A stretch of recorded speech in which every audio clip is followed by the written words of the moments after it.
Bueno, pues muy buenas tardes. Lo primero, quiero reiterar el agradecimiento a la Fundación Rafael del Pino, el agradecimiento a todos mis compañeros de mesa. Para mí de verdad que es un placer estar hoy aquí compartiendo, bueno, pues yo creo que con amigos, con compañeros y con, bueno, pues con muchísimas caras conocidas de este sector de la filantropía, ¿no?, que hacemos entre todos, y dedicar un rato a hablar de un tema, bueno, pues que creo que tiene una gran relevancia. También un agradecimiento especial, lo tengo que decir, a Marta, que me ha dejado participar en este proyecto, que ha sido un lujo, de verdad, lo he disfrutado.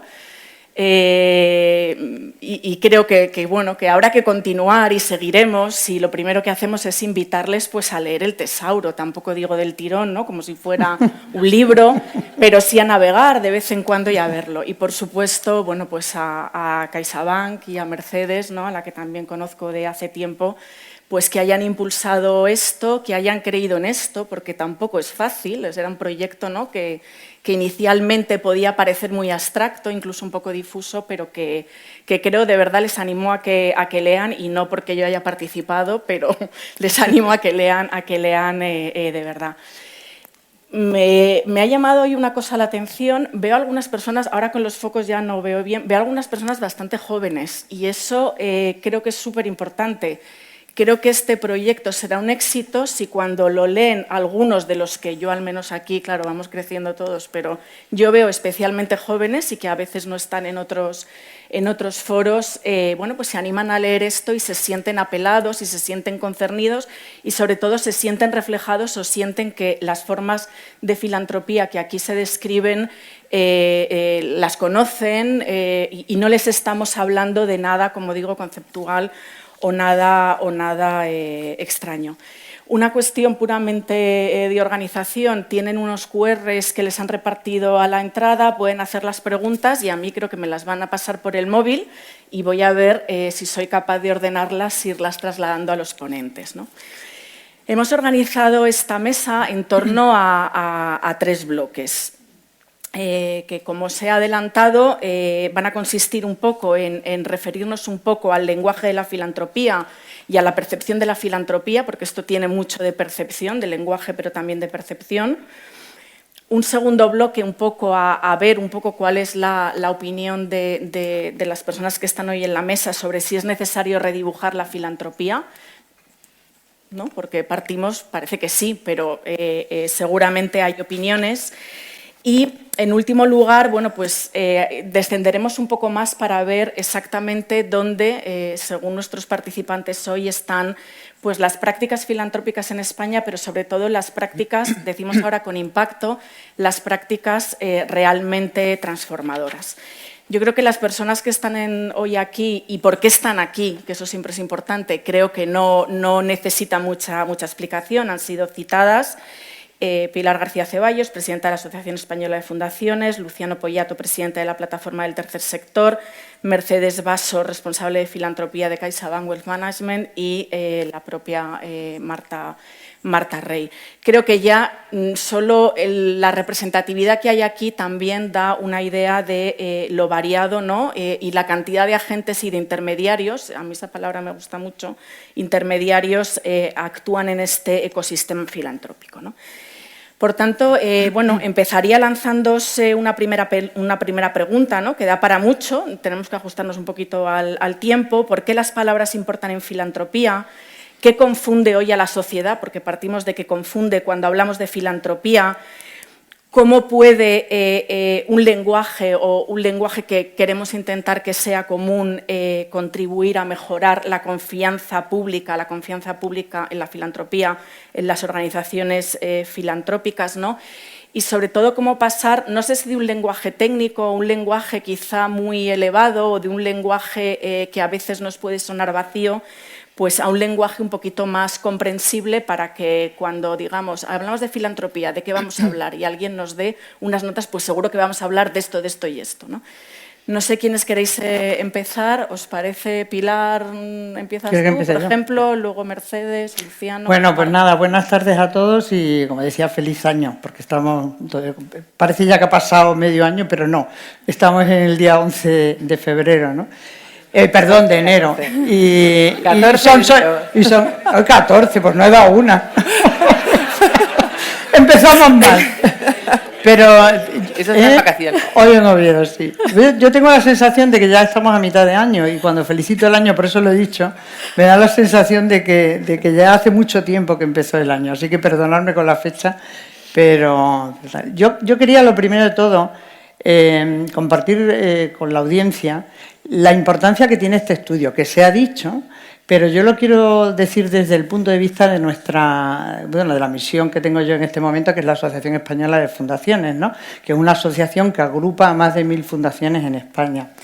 Yo creo que nunca se había hecho un ejercicio como este. Y entonces tengo que felicitar claramente a Marta y a Isabel, dar las gracias a Belén, a la Caixa, por toda la participación y la financiación que habéis prestado, porque es la primera vez que incluso yo, que he llegado a este mundo hace relativamente poco, y no voy a dar fecha para no equivocarme, pero creo que es la primera vez que yo veo una especie de guía o de, no sé si llamarle diccionario o conceptual, ¿no?, de los conceptos que rodean la misión que en este momento representamos las personas que trabajamos en el área de filantropía. Y yo creo que ese es el gran éxito de este proyecto, ¿no? Como decía Isabel, hay que animarse a leerlo, y me lo digo a mí misma. O sea, yo tengo que seguir leyendo el Tesauro porque cada vez que leo algún concepto me enriquece personalmente para entender mejor lo que sucede en el mundo de la filantropía, y también para darme cuenta que otras cosas tenemos que hacer, porque como bien ha dicho, creo que Marta o Isabel, estamos empezando con este tema. Solo hemos empezado a llamar a las cosas por su nombre. Y la segunda razón por la que pienso que este tema es tan importante es porque, si bien todavía siguen conviviendo todo tipo de clases de filantropía, tú hablabas de la caridad, de lo que hemos hecho algunas veces de pequeño, de dar una moneda, o que es la básica, ¿no?, con la que todo el mundo conoce. Es verdad que en los últimos tiempos, en los últimos años, hay una evolución radical de la filantropía.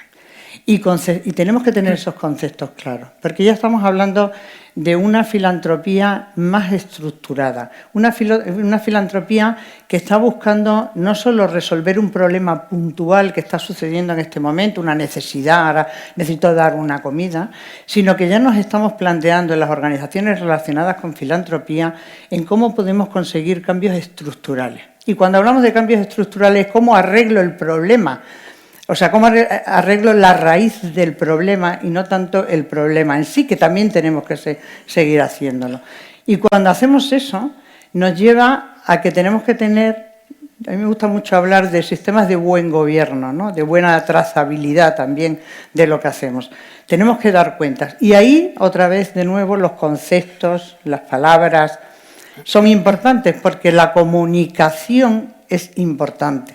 Porque tenemos que saber comunicar que lo que estamos haciendo, cómo lo estamos haciendo, cómo vamos evolucionando y cuáles van a ser los retos que vamos a tener en la filantropía. O sea que felicidades.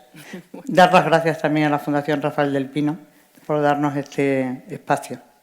Muy bien. Mercedes, ¿por qué las palabras importan y qué os ha llevado a apoyar esto en definitiva? Bueno, reitero el agradecimiento, en resumen. Y para mí es un día muy feliz porque es como la culminación de un proceso que empezó hace 3 años, ¿no?, en conversaciones con Marta, pero que arrancó yo me incorporé a banca privada, Wealth Management de CaixaBank hace 7 años, para crear el servicio de filantropía. Yo vengo de Fundación La Caixa. Entonces me encontraba que cada vez que entablaba una conversación con un cliente, con una persona que quería empezar a organizar su contribución filantrópica, era como un libro en blanco, ¿no? Y había que explicar con mucho detalle no solo qué es filantropía. Entonces a mí lo de amor al género humano me parecía todo ya un poco como complicado, ¿no? Porque dice amor al género humano, pero la realidad ¿qué es, no? ¿Cómo contribuyo? ¿Cómo me organizo? Entonces, bueno, me di cuenta que era fundamental organizar esos conceptos, ¿no? Darle, bueno, pues un consenso, ¿no?, para compartir esa base, porque hay una confusión conceptual y de ámbito también, ¿no? Entonces empezamos con la conceptual, diríamos, desarrollando este tesauro, estos 20 conceptos, que, como decía Belén, ha sido tan importante el proceso para llegar al tesauro como el propio tesauro, ¿no? Porque ese análisis que hizo Marta, esas conclusiones que le llevaron a diseñar el tesauro son importantísimas. Yo lo utilizo muchísimo. Para mí tiene un gran valor, ¿no?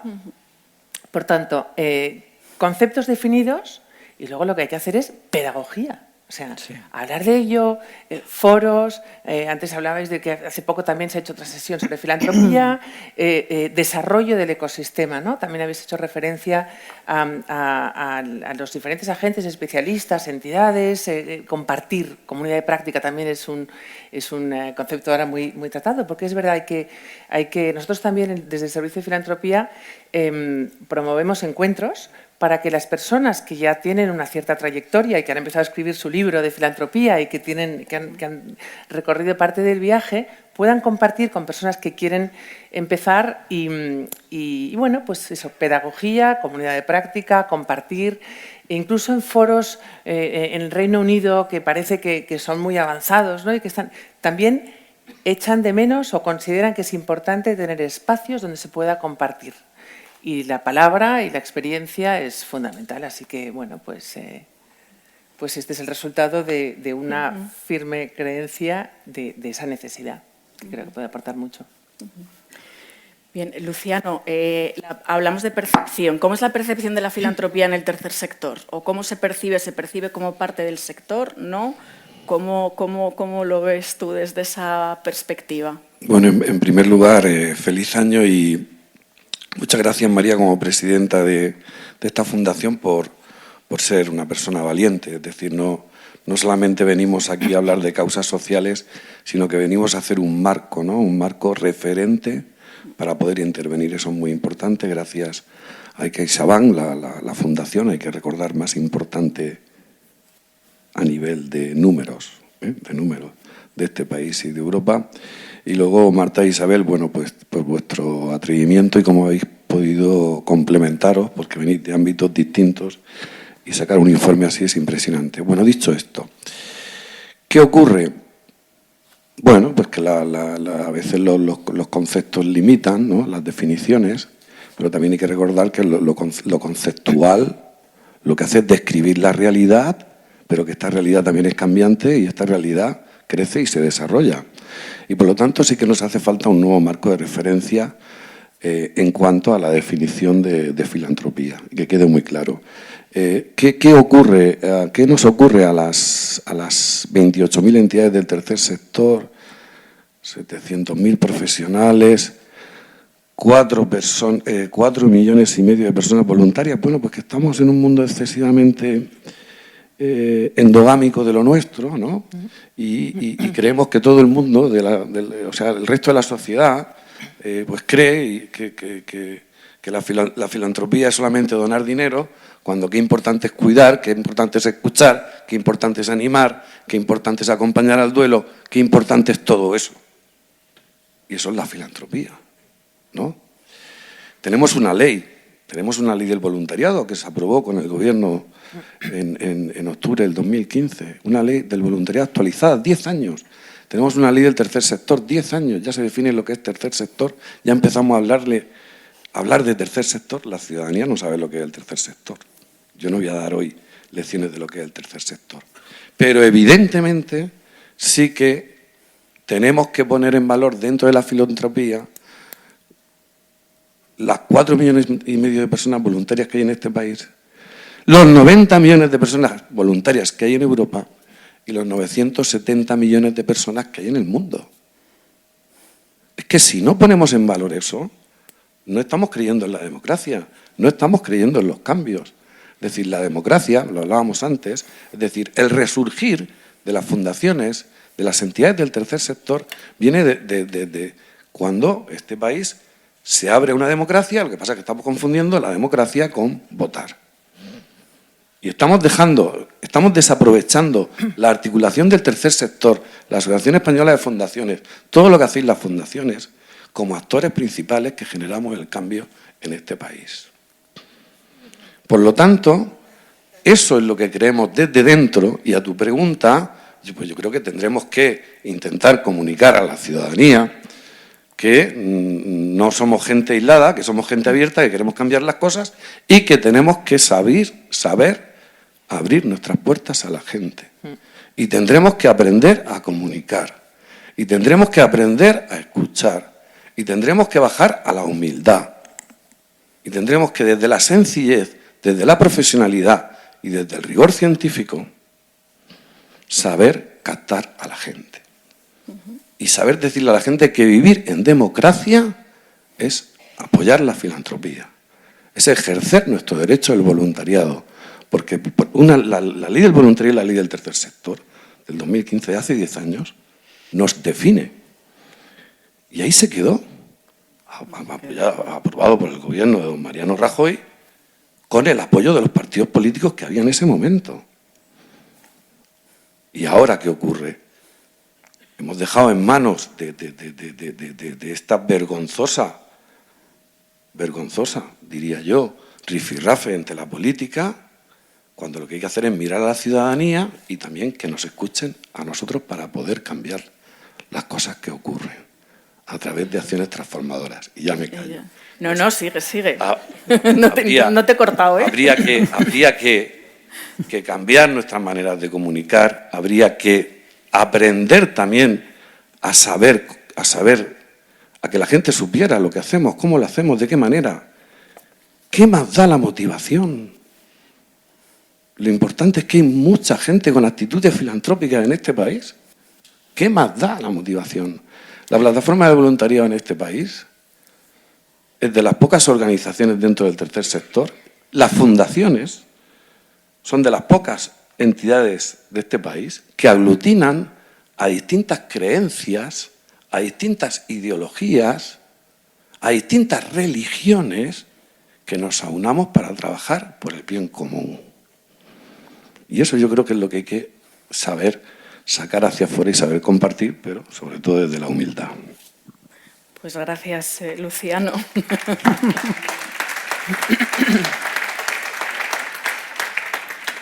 Marta, a ti no te voy a preguntar, ¿no?, porque las palabras importan en filantropía, porque entonces no.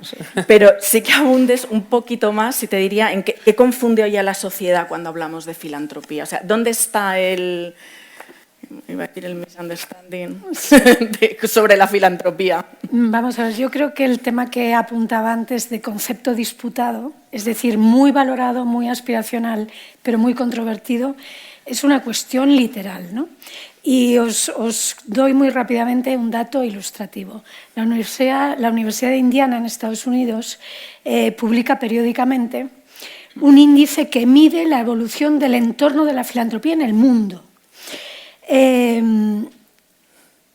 Es una publicación monstruosa, es un informe global, son 15 informes regionales y son 95 informes país. Yo soy revisora de Sur de Europa e Isabel es revisora del caso español. ¿Os podéis creer que en ese montón de informes yo no he encontrado una definición de filantropía? Es decir, es un problema absolutamente global. Yo sigo empeñada en sacarnos los complejos que desde el Tesauro en España estamos muy por delante, ¿no? Quiero pensar. Y enganchando un poquito con las observaciones que habéis hecho, ¿no?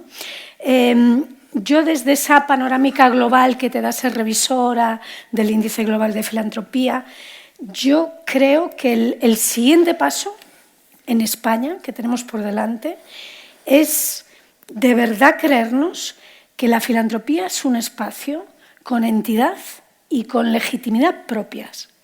Es decir, que no es ni un residuo de lo público, ni una excepción de lo público, ni un sustitutivo de lo público, sino que tiene entidad y legitimidad propias. Y, por supuesto, mientras vivamos en democracia, necesitamos filantropía. Hay una cuestión que me gustaría comentar, que no solo la sociedad desconoce qué es la filantropía, quien tiene la voluntad de organizar una contribución no sabe cómo moverse, sino que a veces las personas que han tomado la determinación de dar un paso adelante, me encuentro con muchos clientes que dicen, bueno, pues estoy en una etapa de mi vida que quiero empezar a contribuir, a organizar y tal, pero no quiero llamarme filántropo, porque tienen pavor a lo que puedan pensar los demás y que a ser criticado y tal. Incluso con los premios de filantropía, que está muy claro, premios de filantropía, están como con muchas reservas. O sea que incluso las personas que están, muchos de vosotros, ¿no? Pues hay resistencia y bueno, si habláramos de mecenazgo, cuando dirigí la Fundación Arte y Mecenazgo, parece que tienes que ser un príncipe renacentista, ¿no? Para ser mecenas. En fin. Hay otro tema relacionado con esto que creo que también es muy importante, es que si nosotros fijamos, bueno, yo miro lo que he estudiado a lo largo de toda mi vida. Yo nunca he estudiado nada de filantropía. Yo no sé si alguno de vosotros que estáis aquí en la sala habéis estudiado alguna vez algo relacionado con qué es la filantropía, cómo puedes ejercitar la filantropía, qué es una fundación, qué es una asociación. Seguro que muchos de vosotros, porque a mí me pasaba hasta hace 10 años aproximadamente, yo no sabía la diferencia entre una asociación, una fundación, etcétera, ¿no? No sabía tampoco más que lo que leemos. Y por lo que ha comentado Luciano, que esto nos gusta también, Luciano, hablar de ello, lo que se publica a veces no es nada positivo con respecto. Siempre se le da más credibilidad a lo negativo relacionado con la filantropía que a lo positivo que significan algunas de estas cosas, ¿no? Yo insistiría en que si seguimos en el tesauro, si yo tengo un sueño de futuro, es que lleguemos a incorporar dentro de la formación de los niños, de los estudiantes, de los jóvenes, en las universidades y en las escuelas de negocio, qué significa la filantropía, cómo se puede ejercer la filantropía, etcétera, etcétera. No tienes por qué llegar a esperar a ver si yo ahora qué hago con mi legado, por ejemplo. No, ¿por qué? ¿No? Podemos hacerlo, como tú decías, voluntariamente desde que somos jóvenes y somos pequeños, ¿no? Sí. Yo sí quería añadir también sobre lo que estaba diciendo Marta de este estudio sobre filantropía global, que inicialmente además se llamaba el Índice sobre Libertad Filantrópica.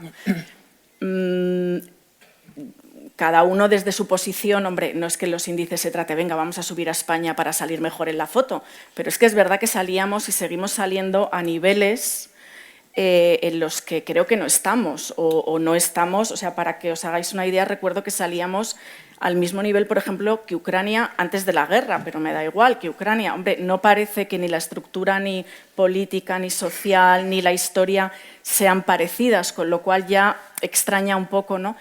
Pero claro, como se partía de una no definición de qué es filantropía, qué es libertad filantrópica y se centraba mucho en los intermediarios, pues era realmente muy difícil, al final era un poco, o es un poco frustrante, ¿no? Seguir dándole vueltas un poco a la rueda del hámster porque si no cambiamos los conceptos no vamos a salir probablemente de ese nivel, que no se trata de estar en un ranking o no estar, pero que por lo menos eso refleje lo que es la realidad del país en el que estamos, ¿no? A nivel de las prácticas filantrópicas.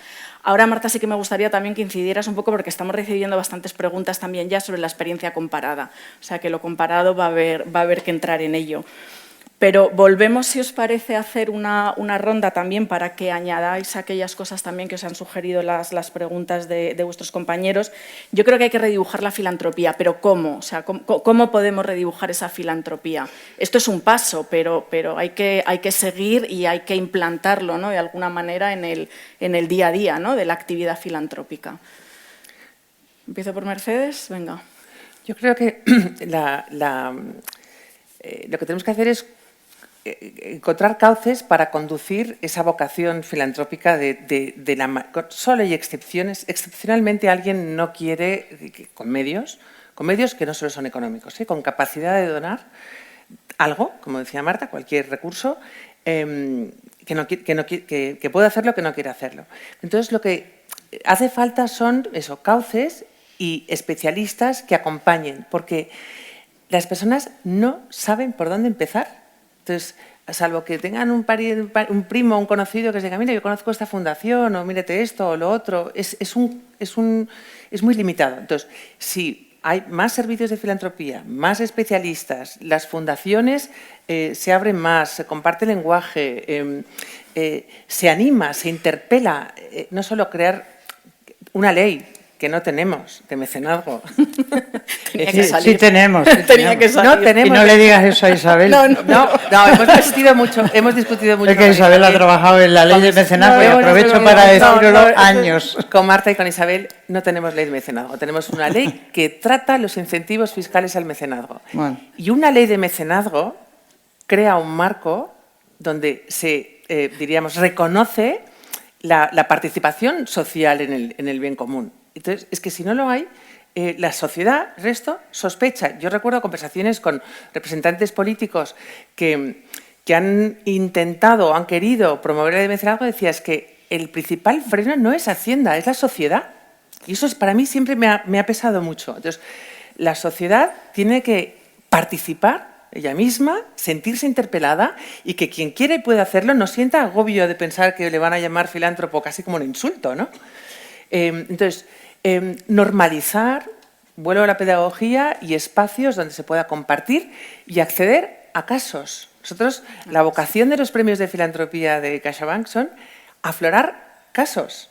Porque, y yo cuando hablo con clientes me dicen, pues mira, con estas motivaciones o este horizonte, este tal, en este lugar, me paso el día sacando casos. Caso cuál, ¿no? Porque eso es muy... estimula, ¿no? y impulsa. Entonces, redibujar yo creo que es redibujar, no, seguir dibujando, seguir pintando ese espacio, ¿no? Exacto. Ampliándolo. Pilar, a mí me consta que esto en la asociación es importante para redibujar la filantropía, qué estamos o qué no estamos contando que está influyendo en esa percepción de lo que es la filantropía. Bueno, tú lo conoces bien. Hicimos un estudio precisamente de cuál era la dimensión del sector fundacional en España hace 2 años aproximadamente. Y yo creo que las propias miembros de la asociación nos quedamos sorprendidos de los volúmenes que manejamos en este sector, ¿no? Luciano, tú has mencionado el tercer sector en general. Yo menciono ahora algunos datos del sector fundacional. En España ahora mismo hay más de 10.500 fundaciones activas. Fijaros el número tan grande que, no sé, nos pareció bastante relevante. Que no quiere decir que sean todas las que existen, porque existen casi 15.000 fundaciones registradas todavía, ¿no? En el registro. Pero lo más importante es que estamos trabajando en el sector de forma directa 300.000 empleados aproximadamente, pero cada vez que una de las fundaciones realiza una actividad de forma indirecta, inducida, estamos hablando de casi 600.000 puestos de trabajo en España, que es bastante relevante de nuevo. Y estoy hablando de puestos de trabajo, no hablo de voluntariado, como decía Luciano, que además alrededor tenemos más de 4,5 millones de voluntarios en España en las distintas actividades que hacemos, ¿no? Y luego hay un dato que a mí me parece también muy relevante, que parece que va en contra del tema, pero la filantropía ahora mismo en España, en las fundaciones, en el sector fundacional, estamos manejando más de 27.000 millones de euros. Eso es casi el 2,4% del PIB español. Como veis, o sea, relevante. ¿Qué hemos intentado hacer en la asociación? Poner esto en valor. ¿Qué estamos haciendo? Comunicando todo este tipo de cosas. Eso desde el punto de vista cuantitativo. Y luego, por supuesto, desde el punto de vista cualitativo, a mí me encanta hacerme una pregunta de qué sería, por ejemplo, del sector cultural en España si no existieran las fundaciones. Hablo de fundaciones, no hablo de otras asociaciones, pero del sector fundacional. ¿Podéis imaginaros? El Museo del Prado es una fundación. El Museo Thyssen es otra fundación. Y hablo de las importantes, pero cuando tú vas a distintas zonas geográficas de España, los museos, las exposiciones, etcétera, están manejadas por fundaciones en nuestro caso, ¿no? ¿Qué sería de la atención primaria, o sea, de la asistencial? ¿Dónde están las fundaciones? Pues donde, decía Marta, no tenemos que ser complementarios al sector público, pero lo somos. Lo somos, porque allí donde no llega el sector público, allí está el sector fundacional, por ejemplo, o el resto de las plataformas del tercer sector, ¿no? Entonces, yo creo que tenemos desde la asociación un foco y cada vez más intensivo en hacer comunicación. Pero hacer comunicación no solo, que yo agradezco muchísimo empezar el año aquí en la Fundación Rafael del Pino, pero tengo que ir también a Murcia, a Alicante y a muchos sitios porque hay que hacer una comunicación que llegue a toda la geografía española, que es muy extensa e intensa. Y lo digo por experiencia, y eso es lo que estamos intentando hacer desde la asociación. Muy bien. ¿Cómo redibujamos, Luciano? Bueno, yo creo que como la realidad cambia, ¿no? Hay que ver dónde están los problemas de ahora. Y si no nos acercamos a las problemáticas de ahora, pues va a ser muy complicado que nos redibujemos. A ver, temas como la salud mental, temas como la pobreza persistente. Es cierto que el último informe FOESA hemos avanzado bastante desde la poscrisis del 8, es decir, cuando aquí empezó en el 12 y desde la pandemia aquí también hemos avanzado. Digo, a nivel de reducción de la pobreza. Pero hay una pobreza persistente en este país, hay un problema de salud mental tremendo. Hay un problema de salud, de envejecimiento, ¿no? Y de gente sola. Hay una cantidad de problemas que el Estado y las comunidades autónomas no van a solucionar. No van a solucionar. ¿Por qué? Pues porque no están en cercanía, porque hay una crisis normal que la haya, de mis impuestos dónde van. Hay una crisis de la creencia en lo público, normal, porque estamos viendo cómo se maneja y cómo se gestiona la política en este país. Entonces hay una desafección muy grande. Y eso no lo digo yo, eso lo estamos constatando desde las realidades que estamos trabajando. Y ahí tenemos la palabra, no tenemos por qué ser sustitutos complementarios, nosotros vamos a ser elementos transformadores de la sociedad. Vamos a quedarnos en eso. Con eso ya tenemos bastante. Entonces yo creo que tenemos que poner en valor o tenemos que comunicar los ejemplos que ya hay de trabajo entre empresas, fundaciones patrimoniales, entidades del tercer sector, asociaciones más grandes, más pequeñas, que están transformando y que están ahí no solamente para paliar el dolor, para mantener lo que tenemos de legado cultural, para mantener lo sociosanitario, para mantener lo socioeducativo, sino que tenemos que aprender a trabajar de manera conjunta. La confianza entre lo empresarial y la sociedad civil. La plataforma del tercer sector nada más que es una expresión organizada de la sociedad civil, no es nada más que eso. Entonces yo creo que tenemos que poner ejemplos, tenemos que seguir trabajando conjuntamente, confiando y siendo un poco alternativa a cómo se gestiona y de vez en cuando diciéndole a los gobiernos, oye, que existimos y cuando legisléis, si queréis hacer una ley de fundaciones o queréis cambiar el porcentaje de patrimonio de las fundaciones patrimoniales, ¿no? Todo ese tema, pues escucharnos un poco, pero bueno, no voy a entrar en eso. Entonces, esa alianza entre el segundo sector y el tercer sector. El primer sector es la administración pública en todas sus vertientes. El segundo sector, que genera empleo, el sector empresarial. El tercer sector, sin ánimo de lucro. Eso es así de sencillo. Vamos a buscar alianzas entre el segundo sector y el tercer sector. Que la gente lo vea y que la gente confíe. Porque ya no solamente hay una desafección política, sino que hay una falta de confianza, ¿no? Lo que decíais, ¿no? Algo negativo de una entidad del tercer sector, de Cruz Roja, no sé qué, no sé cuánto. Pero cuidado, pero tú sabes el trabajo que está haciendo Cruz Roja, tú sabes lo que hay ahí. Pues el pequeño fallo, allí que nos las dan todas, perdonad por la expresión. Entonces tenemos que ser imaginativos, creativos, abrir las puertas al talento, a la gente joven que vea que no somos gente cerrada, que estamos dispuestos al tiempo que tengáis, a las ideas que tengáis. También esa confianza intergeneracional en los órganos de gobierno. Porque nos ponemos a mirar los órganos de gobierno y digo, madre, pues no, yo hablo por mí, o sea, que dentro de poco me jubilaré, bueno, y seguiré con la filantropía, pero de otra manera, ¿no? Entonces tenemos que ir buscando esa apertura, ¿no? Yo diría, cómo redibujarnos ante los problemas sociales que cambian, la realidad que cambia Y hay un estudio muy bonito sobre la generación Z que lo hizo la Fundación Botín. Vamos a ver qué le pasa a esa generación. Pues resulta que es más solidaria, pero que es una solidaridad más puntual, más de otra manera, ¿no? Tendremos que redibujarnos en ese sentido. Yo creo que hay unas circunstancias ahora que nos están ayudando también un poco a esa colaboración que tú mencionas. La primera es todos los problemas que nos estamos enfrentando ahora, que son problemas que nos afectan prácticamente a todos, es decir, temas migratorios, todo el tema de la geopolítica, la geoeconomía, nos afecta mucho a todos. Por ejemplo, la DANA que hemos tenido en Valencia, eso nos ha afectado a todos, eso ha afectado desde los jóvenes hasta los mayores, con lo cual eso nos está haciendo también un campo más propicio a esas colaboraciones. Y luego hay otro movimiento que lleva muchos años también en el mundo empresarial, que es el segundo sector que tú mencionabas, que es todo el tema de la sostenibilidad de las empresas y del compromiso social de las empresas. Eso se lleva estando en ambos ámbitos. Tenemos algunas preguntas ya aquí. Ya tienes buenas sobre eso. Yo creo que, de verdad, que hay concienciación en las empresas.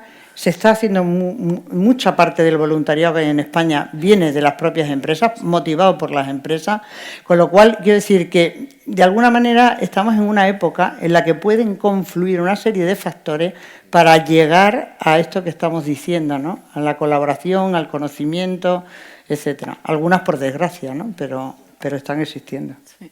Perdóname, pero tengo que volver a Marta porque no quiero... Están surgiendo muchas preguntas sobre la experiencia comparada, ¿no? Es decir, ¿qué tiene de distinto o similar la filantropía española o en España en comparación con otros países? ¿De qué sí tenemos que acomplejarnos, pero de qué no?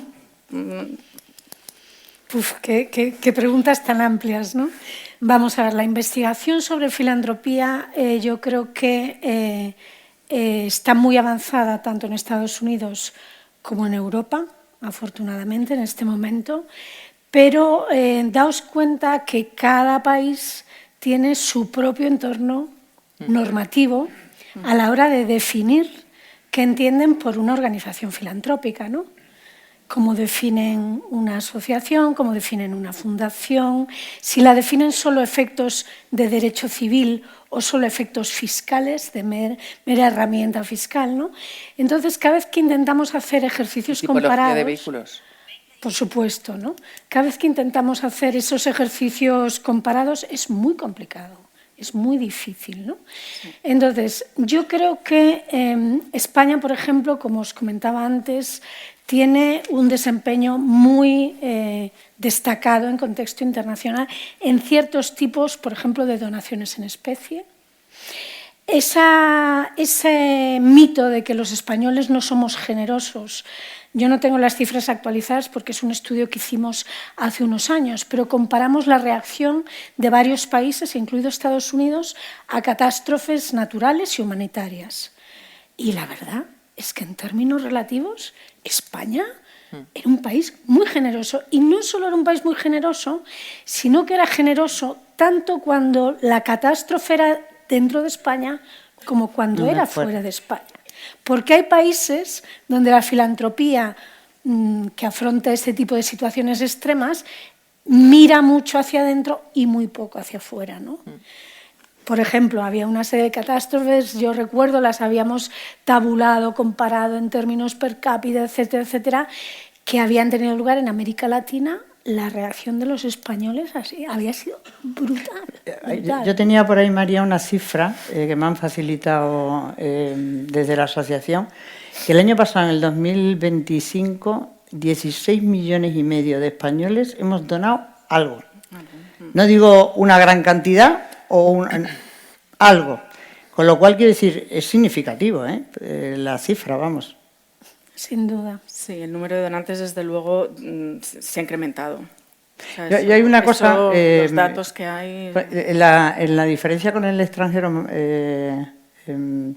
hay, Marta, un tema... yo he vivido en el extranjero, he vivido en Estados Unidos, de hecho, y he tenido mi hija en un colegio, y yo vuelvo a insistir mucho, es una cosa que la tengo muy metida, y es en la cultura que hay por ejemplo, en Estados Unidos, en la cultura anglosajona, de donación, pero no donación económica, donación de tiempo, donación de compartir, de presencia, de cuidar, que decías tú antes, Luciano, ¿no? Eso existe en los colegios desde que son muy pequeños. Para acceder a la universidad tienes que tener créditos de voluntariado. En la universidad te valoran todas las acciones de voluntariado que tienes. Yo creo que sí que hay diferencia, que vuelvo al punto inicial tuyo, que dice, oye, la regulación que tiene el país o la forma en la que estamos en los países, ¿no? Y bueno, yo creo que eso, yo es que insisto mucho en el tema de la educación y la formación desde pequeños. Están surgiendo algunas preguntas, de hecho, estáis dando respuesta a algunas de las preguntas que ya nos están pasando a través del chat. Teníamos un tercer bloque, antes de empezar directamente, os voy dando paso a lo que nos van preguntando, que entiendo que no se ha respondido. Teníamos un poco un tercer bloque, ¿no?, que hablábamos del propósito al impacto, pero voy a ir a una pregunta, ¿no?, mucho más directa que también nos trasladan, que es cómo veis la convivencia de la filantropía y de las prácticas filantrópicas con otras formas de contribución a resolver estos retos sociales, como puede ser el tema de la inversión de impacto, por ejemplo, en este momento, sobre todo para Mercedes, Pilar y Luciano. Yo creo que es un ejercicio fundamental de reflexión. Y lo que pasa muchas veces es que una persona que toma la decisión de organizar una contribución dice, quiero hacer esto. Entonces, si no se plantea qué quiere conseguir, por qué, con qué medios, cuánto se quiere implicar, ¿no? Normalmente el qué está muy alejado está desalineado con los recursos, ¿no?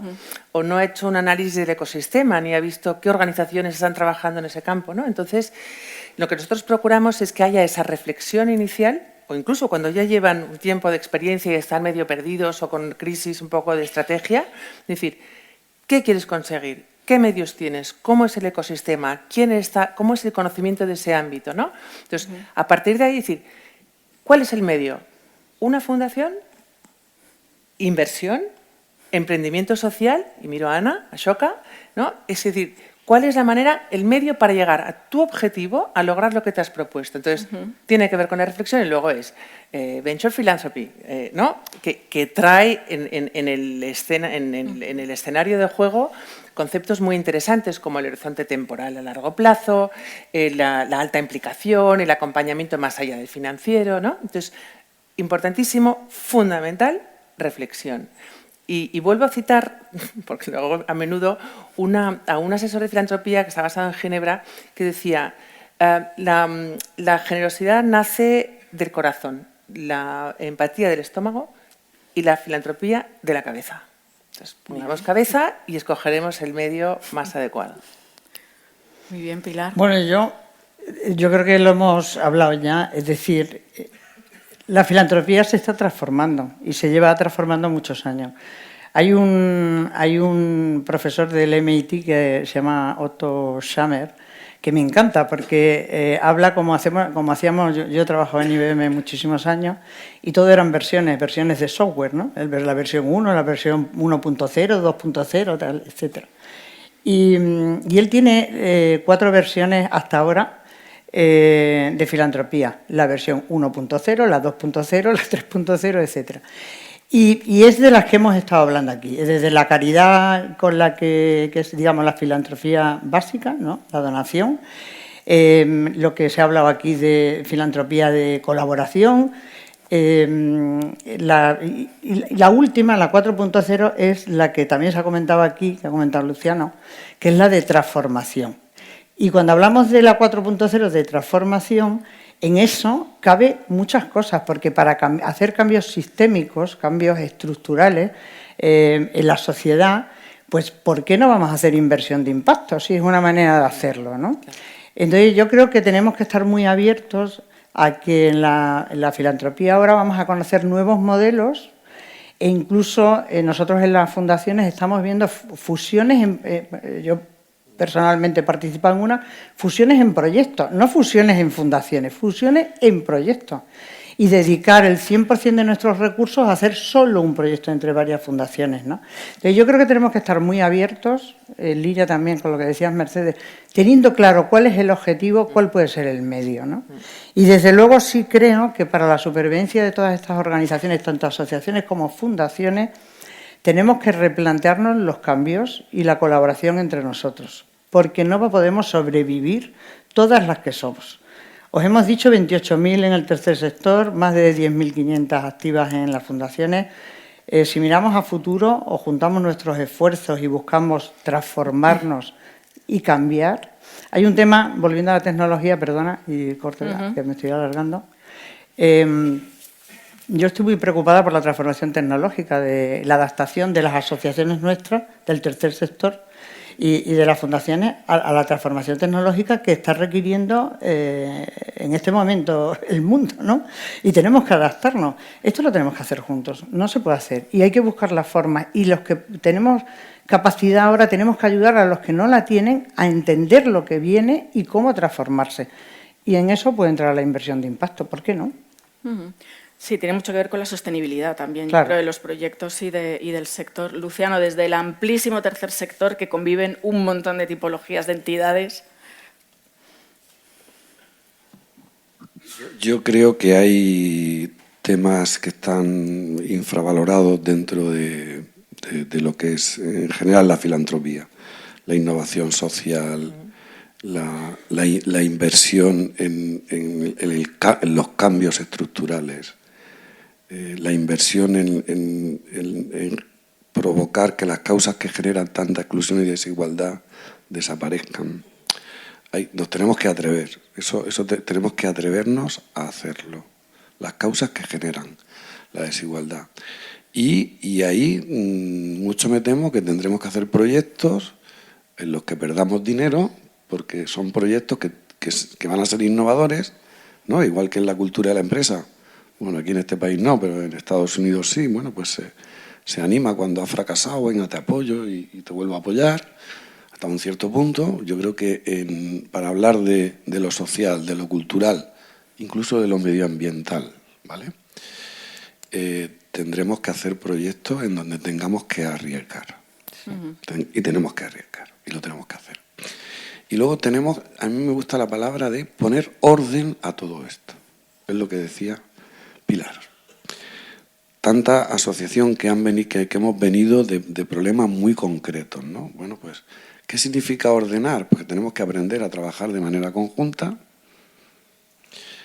Cada vez que vayamos a diseñar un proyecto, ¿qué causa social? Si esa causa social existe en mi territorio o no, y ver cómo lo hacemos. No puede haber tantas asociaciones, no sé, de adicciones, bueno, no es el caso, pero puede que las haya, que es mi trabajo. Y eso o lo hacemos nosotros o vendrá alguien que elegirle y nos va a obligar a hacerlo. Y entonces va a ser mucho peor porque nos va a enfrentar. Que muchas veces los gobiernos, sin darnos cuenta, pues nos enfrentan, sin darnos cuenta. No voy a cuestionar, no me voy a poner yo ahora a hablar de los gobiernos, pero a veces ocurre eso. Entonces, reordenar es saber ceder, saber compartir, es decir, todos los valores que hablabas tú de la filantropía, en esa diapositiva tan bonita, ¿no? Esos valores también tenemos que practicarlos dentro, ¿no? ¿Qué significa compartir? Oye, pues compartir el dinero, compartir las infraestructuras, compartir los recursos humanos, compartir el patrimonio. Y yo creo que por ahí va un poco la salida, creo. Exacto, muy bien. Pues nada, pues aquí lo dejamos y muchas gracias a todos los asistentes presentes y también online.